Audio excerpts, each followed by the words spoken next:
श्री शिवाय नमस्तो।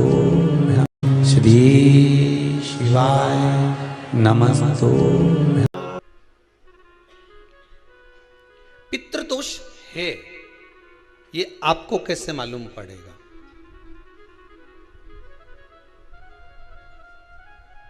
पितृ भूखे हैं इसका तो वर्णन हमने पहले कर दिया कि रात्रि को जब आप सोने के बाद में 1-1.5 घंटे बाद अगर आपकी नींद खुल जाए, 1 घंटा 1.5 घंटा आप सो लिए, उसके बाद जो नींद खुली तो 1-1.5 घंटे तक अगर आपको नींद नहीं आ रही है, रात्रि को सोने के बाद में 1 घंटे बाद जब उठे तो आपको प्यास लग गई, भूख लगने लगी, प्यास लगने लगी कि मेरे को पानी पीना पड़ेगा, घबराहट हो रही, पानी पीना पड़ेगा। 1-1.5 घंटे सोने के बाद अचानक नींद खुले और आपको प्यास लगे, समझ लेना आपके पितृ भूखे हैं और प्यास है।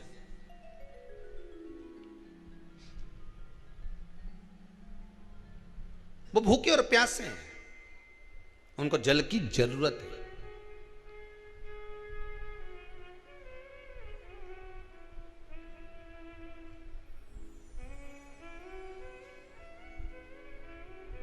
किसी भी नदी में, सरोवर में, कुंड में, बावड़ी में, तालाब में, आप तीर्थ में जाकर जब स्नान करते हैं तो स्नान करने के बाद एक काम का नियम बना लो कि अपने हाथ की अंजलि में जल लेकर अपने पूर्वजों को देना है। प्यासे रहते हैं, भाग मांगते हैं।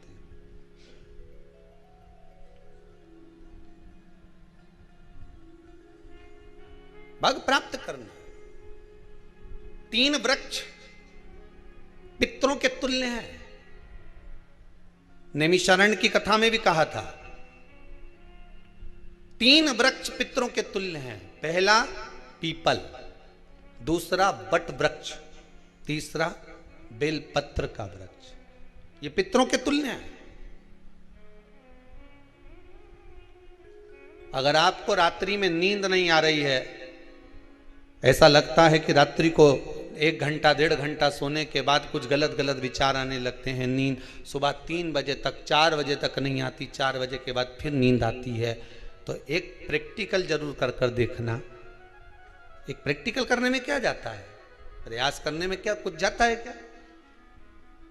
प्रैक्टिकल कर कर देखना कि कहीं सियोर वाला महाराज झूठ तो नहीं बोल रहा, तो प्रैक्टिकल करने में कुछ नहीं जाए।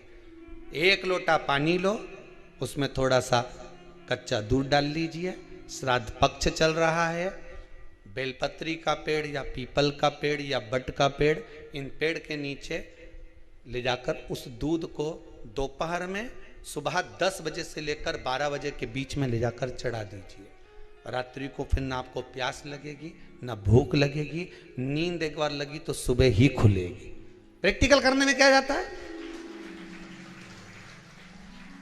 पानी डालने में तुम्हारा कुछ जाएगा? अरे बोलो तो सरी, हमें 10 रुपया का दूध जरूर उसमें, और तुम इतनी चतुर हो, इतना सारा दूध थोड़ी डालोगी, तो 2 चीज़ डालोगे। कहाँ तुम इतना डालने वाली हो है?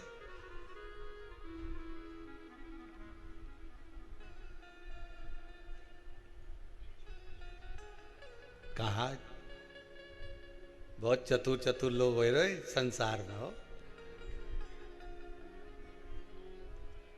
भले पूजन पाठ नहीं करे, पर कहीं का एकदम मिलने आ जाए ना, क्या अम्मा जी है क्या, पाठ कर रही है, फिर वो भी बैठ गई तुरंत, अभी तो सोई थी,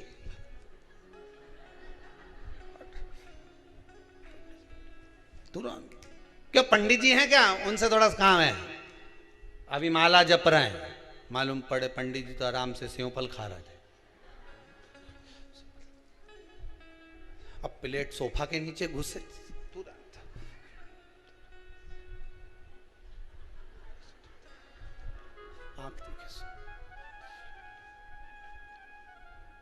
प्रैक्टिकल करने में क्या जाता, कुछ भी नहीं बिगड़ेगा। ये तो बस जल डालोगे तुम्हारा ही कुछ अच्छा हो सकता है, बाबा की कृपा है।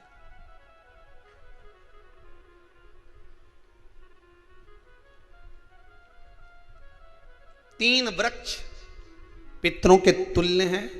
पहला जम के बोलिए पीपल, दूसरा बट वृक्ष, तीसरा बेलपत्री का वृक्ष, तीनों। पीपल के वृक्ष में 52,000 ब्राह्मण एक साथ निवास करते हैं, इसलिए पितृतुल्य है। बट वृक्ष ब्रह्मा जी के मस्तक से बना, इसलिए पितृतुल्य है। और बेलपत्री का वृक्ष माता पार्वती जी के अश्रु से बना। जब आंसू गिरे थे माता जगत जननी जगदम्बा पार्वती के, उस समय पर पितृलोक में हलचल उत्पन्न हो गई थी। हमारी नातिन की आंख में आंसू कैसे आ गए? मैनावती की पुत्री है,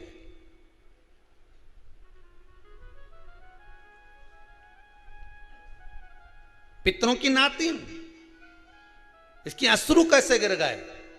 पार्वती जी ने कहा ये आंसू नहीं, मेरा पुण्य भाग प्रकट करती हूं बेलपत्री के रूप में। तो पितरों ने वर दिया था कि ये बेलपत्री का वृक्ष हमारा आशीर्वाद है, इसके नीचे अगर कोई दीप लगाता है, शिव को स्पर्श कर चढ़ाता है, उसके पितरों की शांति होगी। हम स्वयं उसको आशीर्वाद देने के लिए पधारेंगे। बेलपत्र का वृक्ष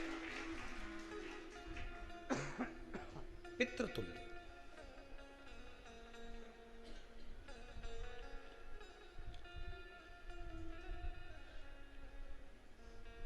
तो रात्रि को अगर भूख लग रही है, प्यास लग रही है, तो पितृदोष है। दूसरा पितृदोष का लक्षण बताया, घर में कोई शुभ कार्य ना हो, वंश की वृद्धि ना हो। 1 रुपये कमाओ, 1.25 रुपये खर्च हो रहे हैं, पैसा 10 जगह से कमाई आ रही है पर घर में टिक नहीं पा रही है, आया गया, पितृदोष है। जरा सी कटोरी पड़ी है, उसके पीछे विवाद चालू हो जाए, पानी ढुल गया उसके पीछे विवाद हो जाए, या छोटी छोटी बात में घर में क्लेश मचा हुआ है, पितृदोष है। समझ लो हमारे पूर्वज हमसे खुश नहीं है, प्रसन्न नहीं। कोई कहता है गुरुजी श्राद्ध बड़े बेटे को करना चाहिए कि छोटे को करना चाहिए? शिव महापुराण की कथा कहती है, अगर जायदाद का पूरा हिस्सा बड़े ने लिया हो और तुमने अपनी माता का दूध ना पिया हो तो एक ही को कर लेने दो। अगर माता का दूध पिया है और अगर एक अंगूठी भी ली है, जरा सा एक कपड़ा भी अगर सास का लिया है, तो श्राद्ध तो तुझे करना ही पड़ेगा, करना ही पड़ेगा। तूने मेरा दूध पिया है तो बिल्कुल जम के तो बोलो। अगर तुमने उनका कुछ खाया है तो अब एक काम और हो सकता है, गुरुजी वो श्राद्ध अगर हम नहीं करें और बड़े भैया करें और हम उन्हीं के यहाँ चले जाएं तो चले जा, मना कौन कर रहा है? पूड़ी का तेल तू ले जा, खीर का दूध 2 थैली तू खरीद के ले जा। जितना वहां वो सेवा करे उतनी सेवा तुम करो। गलत है क्या? जायदाद का भी तो हिस्सा किया था। सुई की नोक के बराबर नहीं धुआं ने, ईंट इधर खसकी है तो हमारी इधर खसका दीजिए। हमारी बसियत में इतना लिखा है तो फिर बसियत में ये भी लिख के जाना चाहिए था। मैं तो क्यों सबके, तुम डरो मत ही रहे एक भी। जब छोरा छोरी के जब सब सामान, प्रॉपर्टी दो ना, जमीन दो ना, जायदाद दो ना, सारा सामान छोरा छोरी के दो, तो उनके लिख के भी जाओ कि हमारी श्राद्ध कर दे अच्छे से, नहीं तो भूतड़ी बन के सताऊंगी।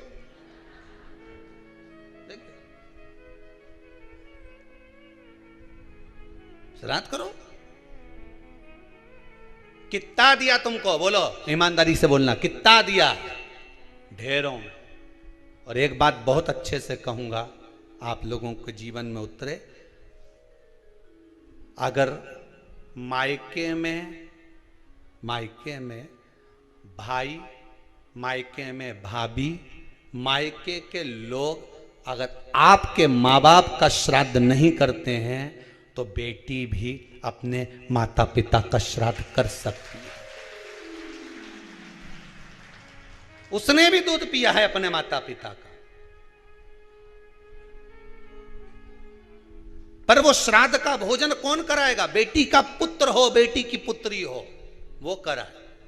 और नाम वो नाना नानी का ले ले करे। अगर वो नहीं कर रहे हैं, वो नहीं संभालते, वो नहीं जानते, तो आप करो, तो करे। दो भाग होते हैं। जब एक रोटी गाय के मुख में दी जाती है, गाय के मुख में जब हम रोटी देते हैं, एक रोटी जब देते हैं, या तो गाय के मुख में 16 श्राद्ध में जब रोटी देते हैं तो रोटी को बीच में से तोड़कर, रोटी का जो भाग होता है उसको, मतलब ऊपर से फुलका का परत नहीं निकालना है, रोटी जो सीधी सीधी है ना, जैसे ये रोटी है तो इसको बीच में से तोड़ लिया, दो भाग विभाजित कर लिया, नीचे वाले भाग में भी थोड़ा सा गुड़ शक्कर रख लिया, ऊपर वाले भाग में भी गुड़ शक्कर रख लिया, एक के ऊपर एक रोटी को रख लिया, वो गाय को दी। तो अपन श्राद्ध पक्ष में 2 पूड़ी का प्रमाण है कि गाय को 2 रोटी दी जाती है, कुत्ता को 2 रोटी दी जाती है। 2 पूड़ी रख के देते भी देते, आप लोग तो देते होगे, 2 पूड़ी के ऊपर पूड़ी रखकर, थोड़ा सा मीठा रखकर, नमकीन रखकर, कुत्ते को भी देते, 2 पूड़ी तोड़कर कागा को भी देते। 2 पूड़ी का प्रमाण कहां से आया? 2 भाग रोटी के टुकड़े का प्रमाण कहां से आया? श्राद्ध पक्ष में ही ऐसा क्यों किया जाता है? बाकी के समय पर तो कोई ऐसा 2 पूड़ी का प्रमाण ही नहीं, पर श्राद्ध पक्ष में ये क्यों कहा जाता है कि पूड़ी के ऊपर पूड़ी रख दे, उसमें मीठा रख दे, खीर शक्कर रख दे, गाय को दिया, कुत्ते को दिया, कागा को दिया, ऐसे क्यों कहा जाता है? उसका कारण क्या होता है? उसका केवल एक कारण है, जो नारी ने भोजन का निर्माण करा है, जो घर की बहू भोजन बनाई है, जो घर की बेटी ने भोजन बनाया है, घर की माता ने भोजन बनाया है।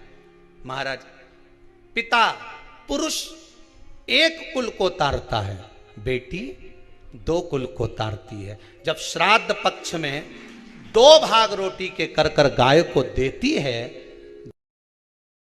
तो 1 भाग तो उसके ससुराल वालों को मिलता है।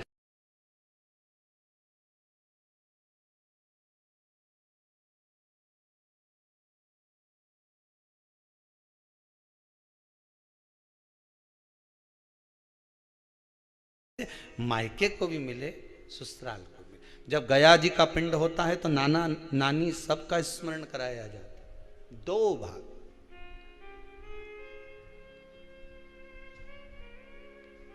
पुण्यता प्राप्त। अब लोगों को मालूम तो है नहीं कि 2 पूड़ी क्यों रखते हैं, उसका कारण वर्णित है शास्त्रों। दोनों पक्ष तारने के लिए, दोनों पक्ष का स्मरण कराने के लिए। महाराज, बिंदु प्रेत योनि में पड़ा, चंचुला देवी उनके मोक्ष का प्रयोजन कर रही है, प्रयास कर रही। क्या करा जाए कि इनको मोक्ष मिल जाए? कहा शिव महापुराण की कथा। पार्वती मैया की सहेली बन गई और पार्वती मैया ने शिव महापुराण में प्रेत योनि से मुक्त होने के लिए कहा, तुम रुका जी के यहाँ जाओ, देवऋषि नारद के पास जाओ। नारद जी ने तुमरुका जी के पास भेज दिया। क्यों? नारद जी जानते हैं मैं कथा नहीं कह सकता, मैं कथा सुन सकता हूं पर कह नहीं सकता, कहने के लिए मुझे बैठना पड़ेगा, सुनने के लिए हो सकता है कि मैं चले जाऊं, वापिस आकर बैठ जाऊं।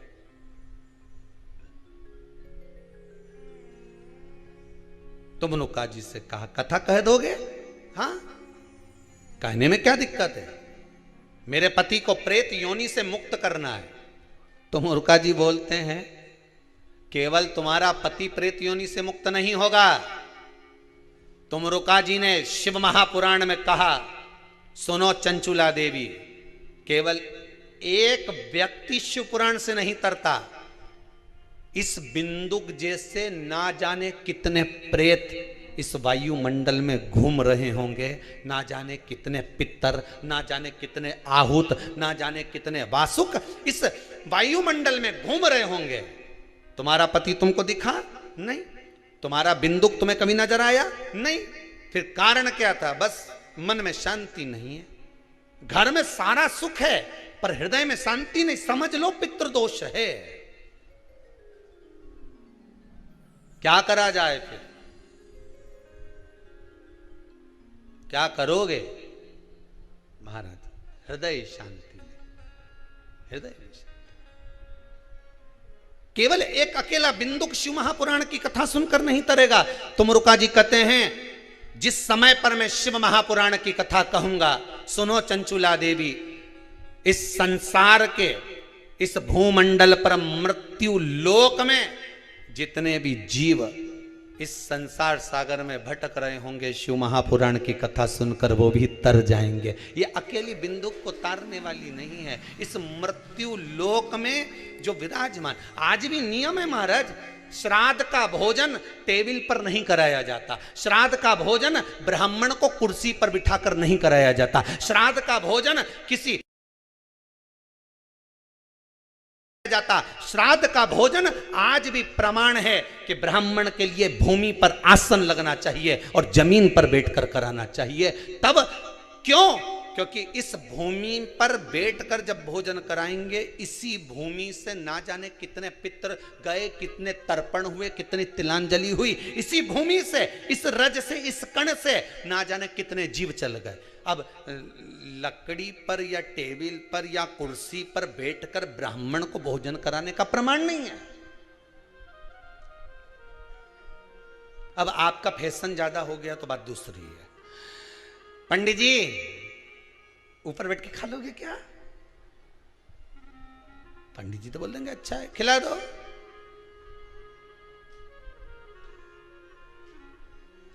ऊपर बैठ के क्यों?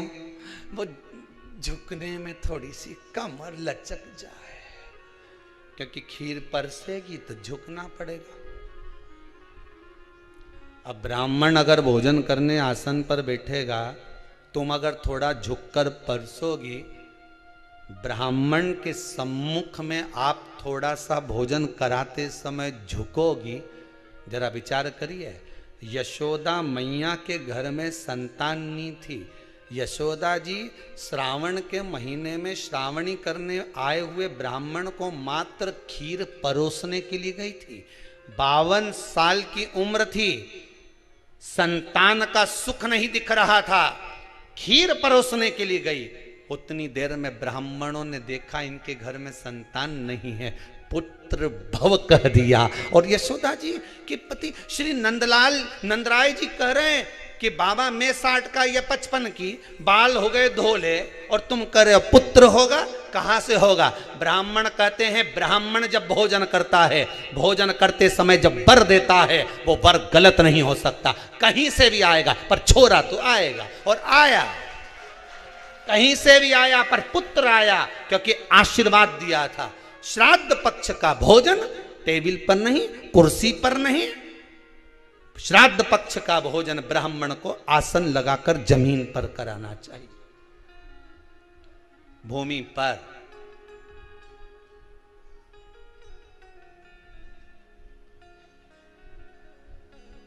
अब आजकल के ब्राह्मण भी थोड़े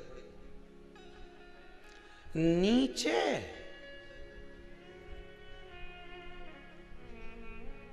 अगर हम टेबल पे ही जिम लें तो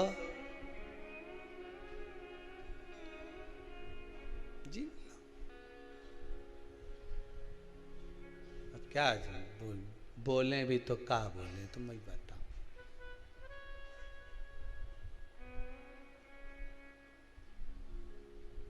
थोड़ा सा भाग भूमि का हो महाराज। तर्पण तिलांजलि सब भूमि पर। हम तो जो जजमान हवन करने के लिए भी जो जजमान लोग नाम लिखाए हैं पितरों के लिए, तो हम उनको भी कहते हैं कि कुर्सी पर बैठकर आहुति छोड़ने से अच्छा है आप बैठो मनानी पर, पहले सबसे पहले भूमि पर 10 मिनट बैठो, पर बैठकर आहुति छोड़ो। उसके बाद भले आप स्टूल लगाओ, कुर्सी लगाओ, आपकी मर्जी, पर 10 मिनट 5 मिनट तो आप भूमि पर बैठो उन जीवों के लिए, उन जीवों के। हर हर महादेव। श्री शिवाय नमस्तुभ्यं। मेरे चैनल को सब्सक्राइब करें और बेल आइकन प्रेस करें, जिससे कि आपको लेटेस्ट वीडियो की नोटिफिकेशन मिल जाएगी।